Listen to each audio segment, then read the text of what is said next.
All right, we're back with Colossians 2:11, and this is a interesting verse that I anticipate that we're going to have to. Well, I can't do it really necessarily on video, but you'd have to go back to past videos of if you still need that instruction. I'm not saying you need it, but of having to look things up and do real study in one sense on this. 5 minutes or so is not enough, but here's the key for the coloring. But anyways, we've been talking about how Christ is fully God, fully man, that we're filled with him. We're rooted and built up in him. It's all in Christ. That's what this is all about. So in verse 11, he says, in him also you were circumcised with a circumcision made without hands, by putting off the body of flesh by the circumcision of Christ, having been buried with him in baptism, which you were also raised with him through faith in the powerful working of God, who raised him from the dead. And you who were dead in your trespasses and the uncircumcision of your flesh, God made alive together with him, having forgiven us all our trespasses. So this is one of those that, to really delve into this, which some of these things, I mean, it takes deeper study on all this. Don't get me wrong, but this is one of those that it's easy to just kind of pass over because it's like, I don't even understand what this is. It's awkward, it's weird, but as we get going on this, hopefully you'll understand why sometimes just taking your digital Bibles and looking up certain words like circumcision, circumcised, circumcised, circumcision. Yeah. I think I put it all those different ways of looking it up. But you look those up and start reading through some of these things. Maybe even search Old Testament, then search New Testament, or search the whole Bible if you just want to go through all of it. But as you look this word up, BibleHub.org, I think, you can look up these kind of words and see how it's used and start reading the context of those verses and see what's the whole point of this circumcision, because it can be so confusing to just kind of be like, what in the world, especially when it's in him you were circumcised with a circumcision made without hands. It's like, okay. To give you a quick overview, basically, if I were doing this in that sense, I would make a note like I gotta look up circumcision. What is that?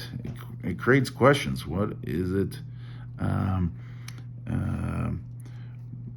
Another question is, what's its meaning?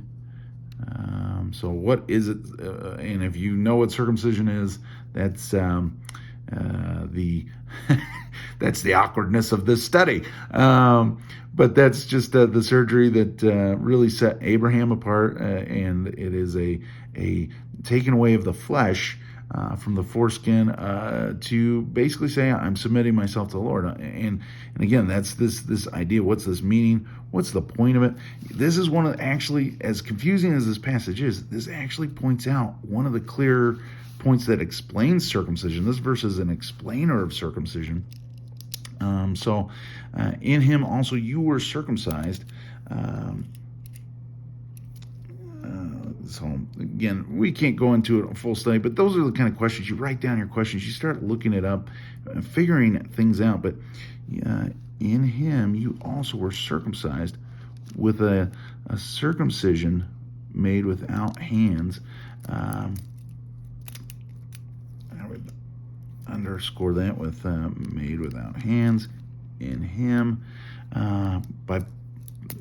This is where by putting off the flesh, but putting off the body of the flesh, which that makes me immediately kind of get on into the idea of I think it's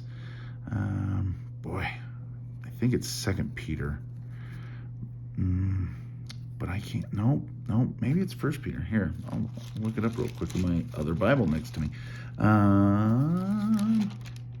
Yes, First Peter. So it's First Peter. This was chapter 2, verse 11, where it says, "Dear friends, I urge you as aliens and strangers to abstain aliens or strangers in the world, to abstain from sinful desires which wage war against your soul. That's this idea of the flesh, this sinful nature, this desire within us. By putting off the desires of the flesh, what comes naturally to us. My pen just did an error, so I gotta fix my pen here. So, oops. See, when the ink comes out or crayon comes out. All right, let me do that. So, I'm putting off the body of the flesh by the circumcision of Christ. Again, this is where you gotta replace the lead or the crayon, the highlighter. Here, I'll even do this on film to make it a little more interesting, I guess, visually. But this is by the circumcision of Christ. So anyways, as you look this up, you're going to find out that the idea of circumcision, I think it's Romans 4:11. That circumcision was a seal of righteousness. It's a seal of a commitment, just like baptism, as we'll get into in the next, but by the circumcision of Christ.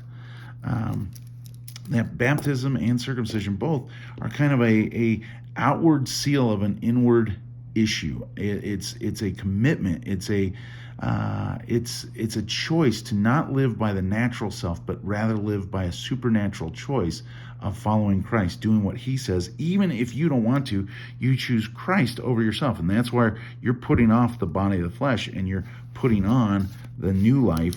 And that's Ephesians chapter 4, 17 to 24-ish, where it's put off the old man, put on the new, get a new attitude. That's the idea that he's talking about. And this is where this verse is actually an explainer of circumcision and the concept of it. But to go and study this, you have to kind of go to the literalness of it in the Old Testament, but then also come to the understanding of the New Testament. And it all goes together. It's circular. It goes back and forth in it. But anyways, that is a quick run through on this verse, but we'll talk about it more in verse 12 as we hit baptism as well, and then keep going into the circumcision and uncircumcision, even in verse 13. So we'll see how far we get next time. But hey, I hope this is helping and gives you some food to chew on, some study prompts so that you can continue to study even deeper on these things. So God bless you guys, and see you next time.